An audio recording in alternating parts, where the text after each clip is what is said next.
Creative entertainers Dhananjayan வழங்கும் இயக்குனர் சுசீந்திரனின் 2K love story பிப்ரவரி 14 முதல். கிரியேட்டிவ் என்டர்டெய்னர்ஸ் தனஞ்சயன் வழங்கும் லிஜமோல் ரோகிணி வினீத் நடிப்பில் இயக்குனர் ஜெயபிரகாஷின் காதல் என்பது புதுவுடைமை பிப்ரவரி 14 முதல்.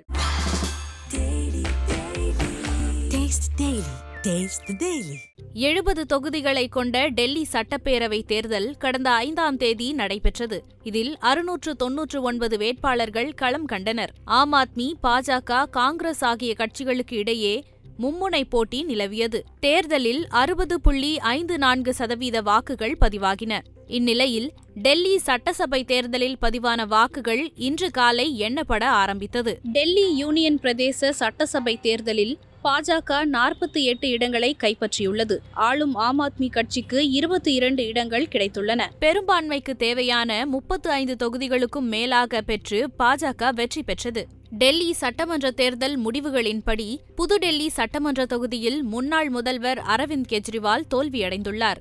அவரை எதிர்த்து போட்டியிட்ட பாஜக வேட்பாளர் பிரவேஷ் வர்மா வெற்றி பெற்றுள்ளார். கால்காஜி தொகுதியில் டெல்லி முதல்வர் ஆதிஷி பாஜக வேட்பாளர் ரமேஷ் பிதூரியை வீழ்த்தி வெற்றி பெற்றுள்ளார். ஆம் ஆத்மி கட்சியின் கோபால் ராய் பாபர்பூர் தொகுதியில் வெற்றி பெற்றுள்ளார்.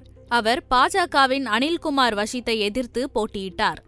ஆம் ஆத்மி கட்சியின் மற்றொரு தலைவரான சௌரப் பரத்வாஜ் கிரேட்டர் கைலாஷ் தொகுதியில் போட்டியிட்டார். அந்த தொகுதியில் அவரை எதிர்த்து போட்டியிட்ட பாஜகவின் சிக்காராய் வெற்றி பெற்றுள்ளார். பத்பர்கஞ்ச் தொகுதியில் போட்டியிட்ட ஆம் ஆத்மியின் ஆவாத் ஓஜோ தேர்தலில் தோல்வியடைந்ததாக அறிவிக்கப்பட்டது. அங்கு பாஜக சார்பில் போட்டியிட்ட ரவீந்தர் சிங் நெகி வெற்றி பெற்றுள்ளார். டெல்லி சட்டமன்ற தேர்தலில் முன்னாள் முதல்வர் அரவிந்த் கெஜ்ரிவால் தனது தோல்வியை ஒப்புக்கொண்டதாக தெரிவித்துள்ளார். தனது எக்ஸ் பக்கத்தில் அவர் வெளியிட்டுள்ள வீடியோவில், மக்களின் முடிவை ஏற்றுக்கொள்கிறோம். இந்த வெற்றிக்காக பாஜகவுக்கு எனது வாழ்த்துக்கள். எங்களுக்கு வாக்களித்தவர்களின் எதிர்பார்ப்புகளையும் நம்பிக்கையையும் அவர்கள் நிறைவேற்றுவார்கள் என்று நம்புகிறேன் என்று கெஜ்ரிவால் கூறியுள்ளார். டெல்லி சட்டமன்ற தேர்தலின் முடிவுகள் குறித்து பிரதமர் நரேந்திர மோடி கருத்து தெரிவித்துள்ளார். தனது எக்ஸ் பக்கத்தில் நல்லாட்சி வென்றுள்ளது என குறிப்பிட்டுள்ள அவர், பாஜகவுக்கு வரலாற்று வெற்றியை வழங்கிய டெல்லியின் அனைத்து சகோதர சகோதரிகளுக்கும் எனது வாழ்த்துக்கள். நீங்கள் அளித்த ஏராளமான ஆசீர்வாதங்களுக்கும் அன்புக்கும் மிக நன்றியுள்ளவனாக இருக்கிறேன்.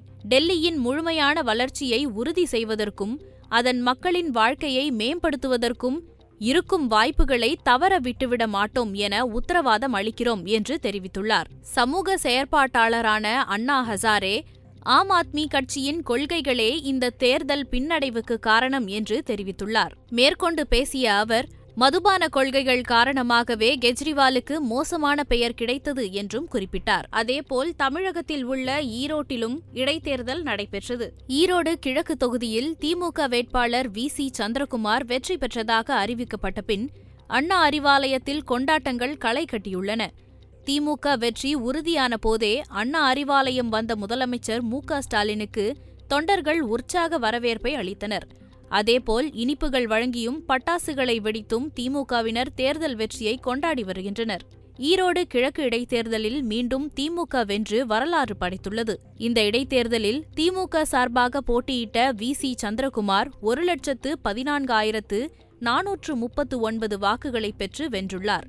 இவரை எதிர்த்து போட்டியிட்ட 45 வேட்பாளர்களும் டெபாசிட் தொகையை இழந்துள்ளனர். 2வது இடத்தில் நாதக சார்பாக போட்டியிட்ட சீதாலட்சுமி 23,810 வாக்குகளை மட்டுமே பெற்று படுதோல்வியடைந்தார்.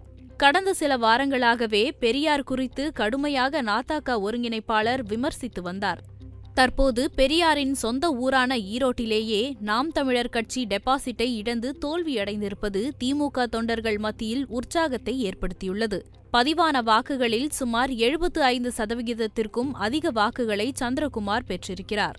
2019ஆம் ஆண்டு நாடாளுமன்ற தேர்தல் தொடங்கி MK ஸ்டாலின் தலைமையில் போட்டியிட்ட அனைத்து தேர்தல்களிலும் திமுக பிரம்மாண்ட வெற்றியை பெற்றுள்ளது.